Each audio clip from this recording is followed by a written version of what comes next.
fui comunicado agora, porque eu tinha entendido que eu era painelista, depois cheguei aqui, me fui comunicado pelo cerimonial que eu era presidente de mesa, agora fui comunicado, restituído a função de painelista, mas como eu sou precavido e sabendo do adiantado da hora e que todos estamos cansados, eu não pretendo aqui fazer nenhuma exposição. Eu só gostaria de pontuar, até pela provocação interessante dos dois painelistas, eu só queria pontuar 2 ou 3 observações bem rápidas a respeito do que foi falado e de alguma coisa que talvez eu pudesse acrescentar.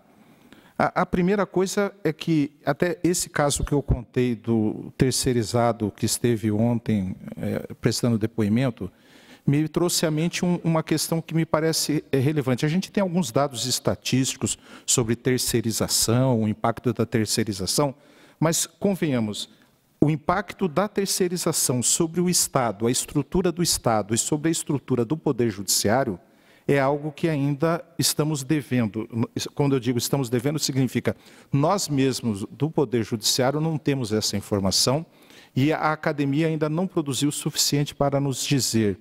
Porque nós temos algumas intuições que decorrem da nossa prática, né? Todos nós que estamos aqui há muito tempo e que começamos na súmula 256, depois passamos para 331 e estamos passando agora para essa nova mudança com as decisões do Supremo, nós temos uma intuição de que o processo de terceirização está aumentando significativamente a quantidade de demandas, está transformando a prestação jurisdicional, que hoje é de uma forma muito diferente do que era.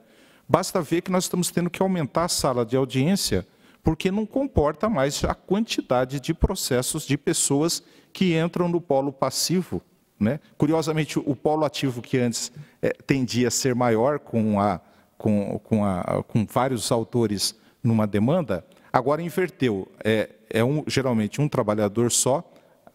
A coletivização nunca pode ser na entrada, né? O sistema autoritário exige a coletivização na saída. Uma observação muito interessante.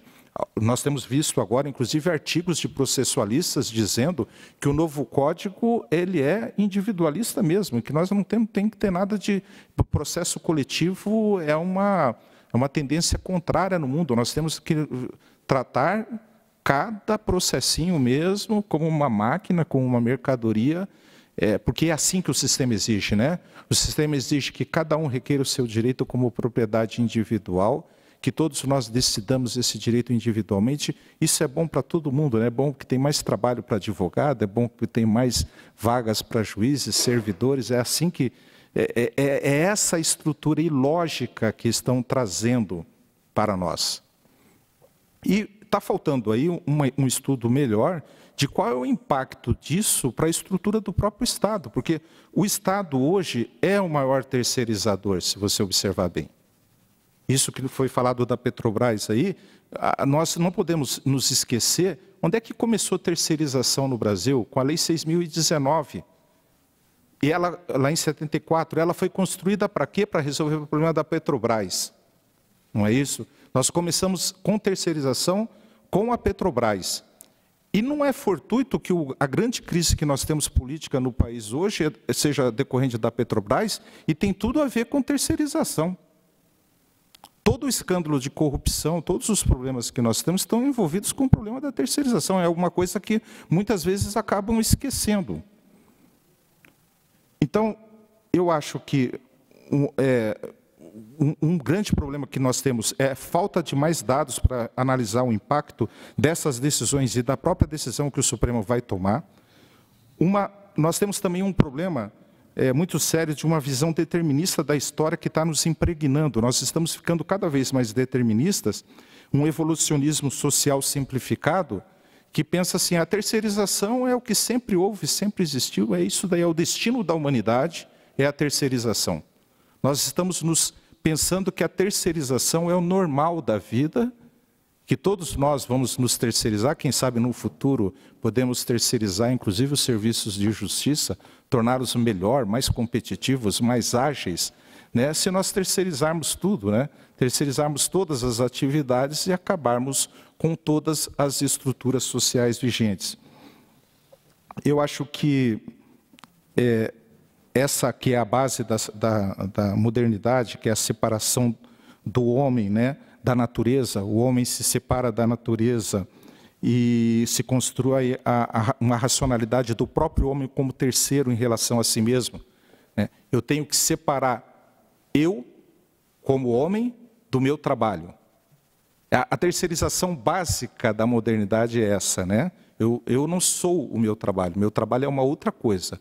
O meu trabalho eu posso vender, porque eu tenho que ser livre. Para eu ser livre, vendendo o meu trabalho, eu tenho que separar o trabalho de mim mesmo.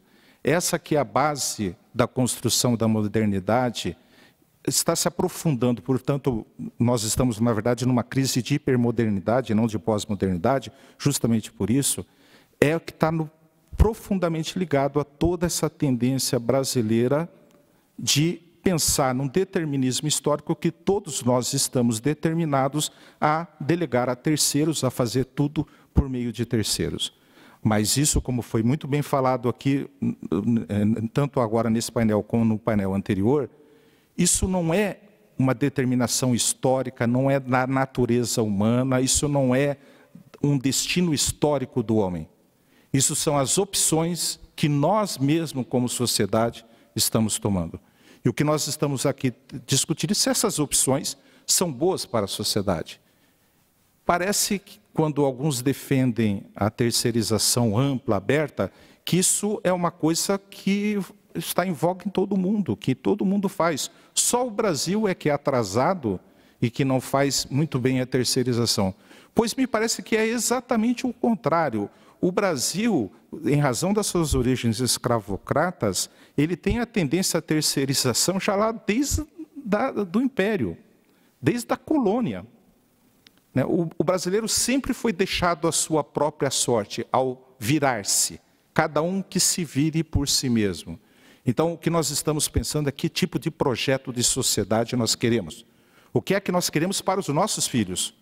Porque terceirizar para os outros é fácil. Agora, pensemos se nós queremos terceirizar a nós mesmos, para os nossos filhos, para o nosso próprio trabalho. E é curioso que muitas vezes todo esse argumento é construído em prol de uma privatização geral da sociedade, no argumento de que o Estado é o grande problema da sociedade brasileira. Nós precisamos de menos Estado.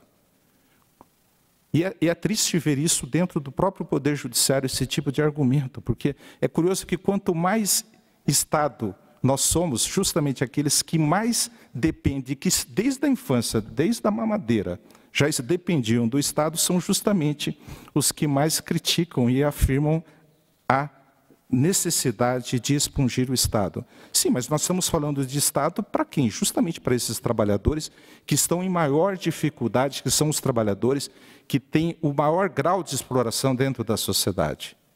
Então, o que eu fico satisfeito de ter visto aqui nas exposições é uma preocupação geral concentrada com as nossas eventuais divergências pontuais, mas a nossa preocupação central é: a terceirização precisa ser regulamentada para o quê? Nós queremos que tipo de projeto nós queremos? O projeto do trabalho digno, é o projeto da nossa Constituição. E é lamentável, confirmando aqui o que o professor Ricardo falou agora há pouco, que parece que o argumento da livre iniciativa parece comover mais do que a da dignidade do trabalho, sendo que os dois, tanto livre iniciativa como o trabalho digno, estão previstos e protegidos, inclusive no mesmo dispositivo da Constituição. Por que um tem voz e o outro não consegue ser ouvido? Eu acho que esse silêncio, essa dificuldade de escutar o trabalho, tem razões muito profundas na sociedade brasileira.